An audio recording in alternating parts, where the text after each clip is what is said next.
Labbaik Allahumma labbaik, labbaik la syarika laka labbaik, innal hamda wan ni'mata laka wal mulk la syarika lak, subhanallah walhamdulillah wala ilaha illallah wallahu akbar. Saudaraku, tamu-tamu Allah yang dirahmati Allah, yang diberkahi Allah, yang semoga selalu dalam penjagaan Allah.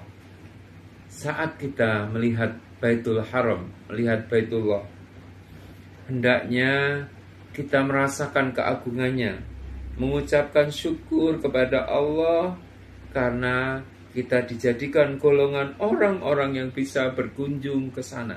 Kita yang bukan siapa-siapa, kita yang tidak punya apa-apa, kita yang tidak ada apapun yang perlu kita banggakan di hadapan Allah, ternyata kita terpilih dan dipanggil oleh Allah menghadap ke rumahnya, berkunjung, berziarah,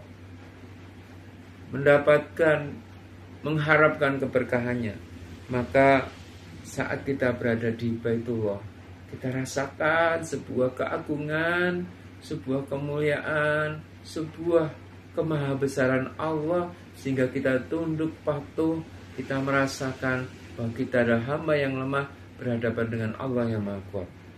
Dan kemudian saat tawaf di Baitullah, di sekitar Ka'bah, kita merasakan dengan sepenuh perasaan bagaimana besarnya, bagaimana agungnya, bagaimana tingginya, bagaimana mulianya kemuliaan Allah.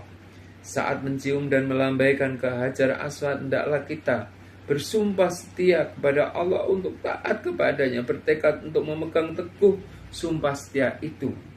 Saat ada di Multazam, hendaknya kita menempatkan diri sebagai orang yang bersalah di hadapan Tuhannya. Kita benar-benar memperbanyak istighfar, memperbanyak doa. Kalau waktumu sempit, sementara permintaanmu begitu banyak, maka perbanyaklah istighfar.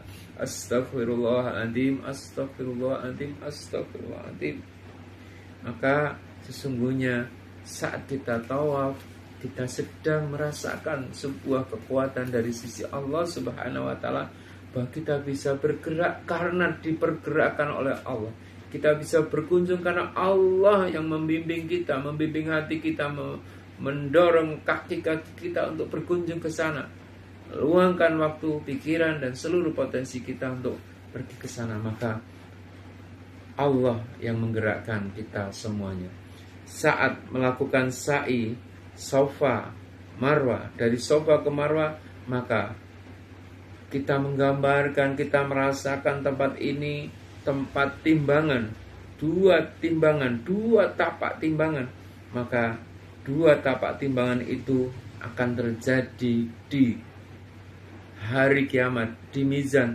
Apakah termasuk orang yang selamat, mendapatkan syafaat, mendapatkan tempat yang mulia, alhamdulillah, ataukah menjadi orang yang nanti terpuruk dalam neraka, na'udzubillah. Maka Safa dan Marwah itu sungguh sebuah timbangan, seakan-akan kita mendatangi pintu malaikat dan menghadapkan belas kasihnya agar kita selamat dari berbagai kesusahan yang ada di akhirat.